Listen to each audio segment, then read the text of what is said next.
ఈ ప్రభుత్వం ఇవాళ కేవలం రైతు బంధుకు రామ్ రామ్ చెప్పే ప్రయత్నం చేస్తున్నది.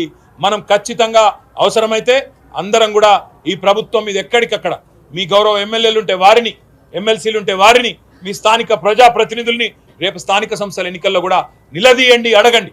సంక్రాంతి తర్వాత అంటున్నారు, ఇప్పుడు మరి ఏ సంక్రాంతో చెప్తలేరు. అది 24 సంక్రాంతి 25 సంక్రాంతి, ఎందుకంటే రుణమాఫీ కూడా గిట్లే చెప్పారు. డిసెంబర్ 9 సంతకం అన్నారు, మళ్ళీ తర్వాత మర్చిపోయినరు. 2 డిసెంబర్ 9 దాటినాయి, రుణమాఫీ కూడా కాలే. అందుకే మేము రైతు సోదరులందరికీ విజ్ఞప్తి చేస్తా ఉన్నాం. 10 ఏళ్ళు ఎట్లుండే తెలంగాణ వ్యవసాయం మీ కండ్ల ముంగటుంది. గత సంవత్సరంగా ఎంత క్షోభ పెడుతున్నది కాంగ్రెస్ ప్రభుత్వం మీ కండ్ల ముందుంది. అందుకే స్థానిక సంస్థల్లో తప్పకుండా వీళ్ళకు బుద్ధి చెప్పే విధంగా మీరు తీర్పునివ్వండి. ఇంటింటికి ఓట్లకు వచ్చే కాంగ్రెస్ నాయకులను నిలదీయండి. రైతు భరోసా అన్నారు, 10,000 కాదు 15,000 అన్నారు. ఏవి కొడక అని అడగండి. ఎక్కడ బాయ్ నీ రుణమాఫీ అని అడగండి. ఎందుకు పెడుతున్నారు కట్టింగ్లను అడగండి. ఏమైనా నీ 6 గ్యారంటీలను అడగండి, నిలదీయండి.